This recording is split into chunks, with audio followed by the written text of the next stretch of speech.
Hello, I'm Richard Ridge for BroadwayWorld. We're in the beautiful city of Memphis, which is the backdrop to NBC's exciting new series called BLUFF City Law, which kicks off on Monday evening, September 23rd. And we're here at the landmark restaurant Itabina to catch up with the show's stellar cast, led by Jimmy Smits and Caitlin McGee. Well, I love BLUFF City Law. I have to tell you, the whole process has been a really charmed one from the very beginning. The vision of the show that Dean and Michael created and that we brought to the network. The network embraced it wholeheartedly. We're all on the same page. We're very in sync with what we're set out to do.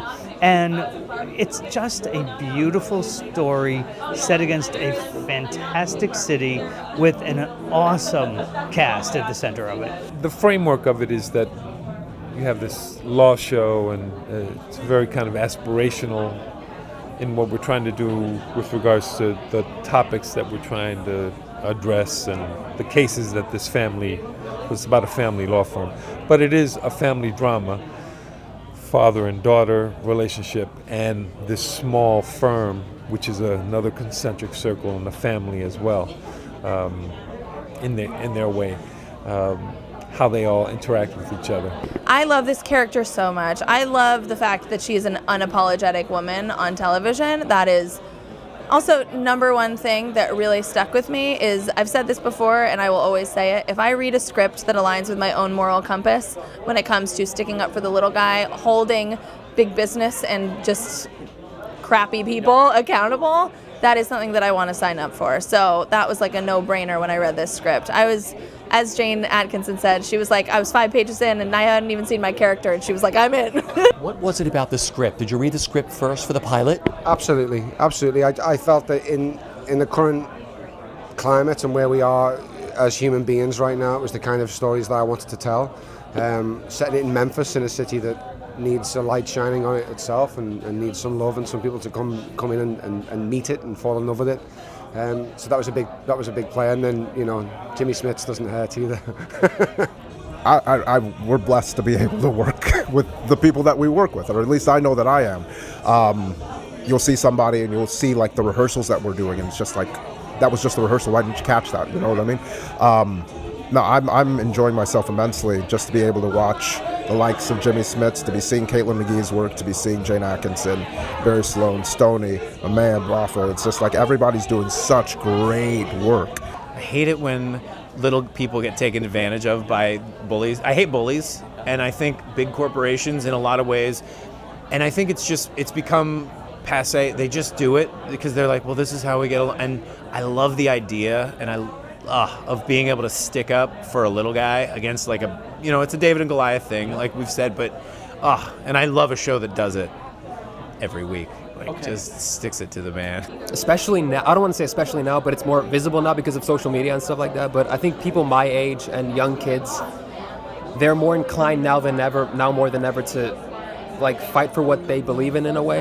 And I think having a show like this where you can see the people that are accountable being held accountable for their actions, I think it's really good to have that on TV right now, and it's like the perfect time. Memphis is a character on its own, and I love highlighting a city that is kind of sort of not really displayed. It's not that it's forgotten, but it's nice to be able to highlight a city and then be part of a show that showcases and highlights underdogs.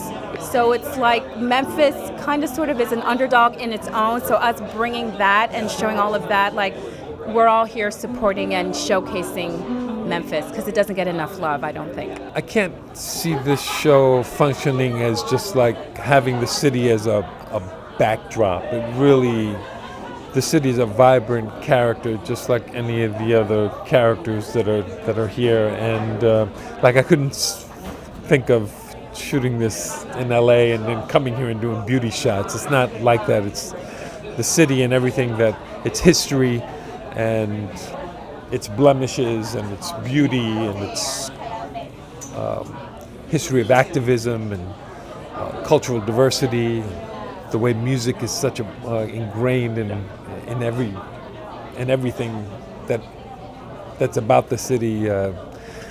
It's all little flavors that make it, that I think are going to help make the show successful. This show is phenomenal. The cast is phenomenal. The writing is phenomenal. You know, there's a show that comes along every now and then, for example, like House of Cards, 24, Criminal Minds, all the shows I've been on. And this show has this spark of what has to be heard and seen right now. It is emotionally powerful. It is funny, and it is socially so relevant. And so coming to Memphis, being in Memphis, what with Martin Luther King and the Civil Rights Museum and the murals and the people who have been so kind and wonderful to us, and just the town of Memphis, it's perfect for this show. I gotta tell you, to me, I'm so proud of this show. Honestly, I hope that audiences can, like in the time that we're in right now, that audiences can see this and say, like, I want to know more about not only the stories, because these are stories that are happening. Some of the cases that we're doing are inspired by real events. That it would encourage people to like engage inside of the legal system a little bit more, but also to see that the people that are fighting, these champions that are of our justice system, are humans as well, and that's something that's compelling, and also sort of a tether that you can see yourself in these characters, and that's the thing that you'll come back for each week. So I hope that it can inform an audience in that way.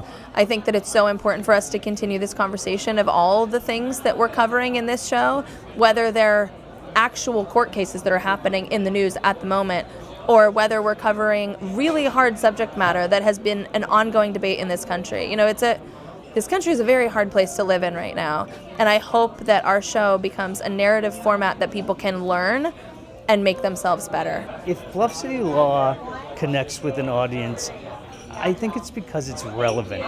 It has to do with the society we're living in right now. We don't want to be preachy, we don't want to be on a soapbox, but we want to talk about issues that are affecting us that we actually can have a voice in.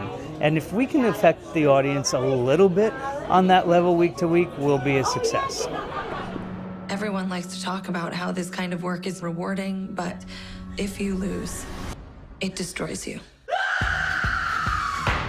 How much did AmeriFarm pay you to study the... Sustained. Do you have any relevant questions? Just one, Your Honor. How much is AmeriFarm paying you? That girl grew up with a hero for a father. I want you to come back to the farm, Sid. I want you fighting for what's right.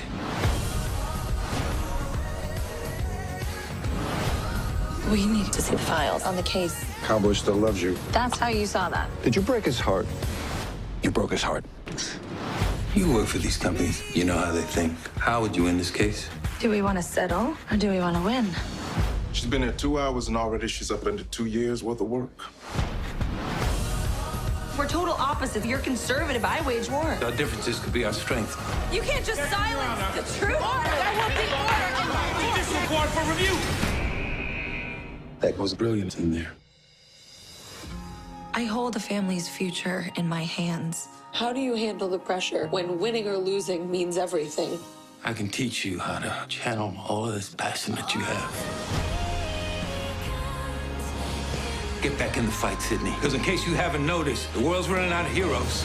Out there, the fight may be fixed, but in here, we get to say what kind of world we want this to be.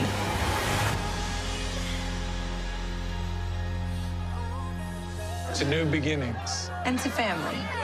Family.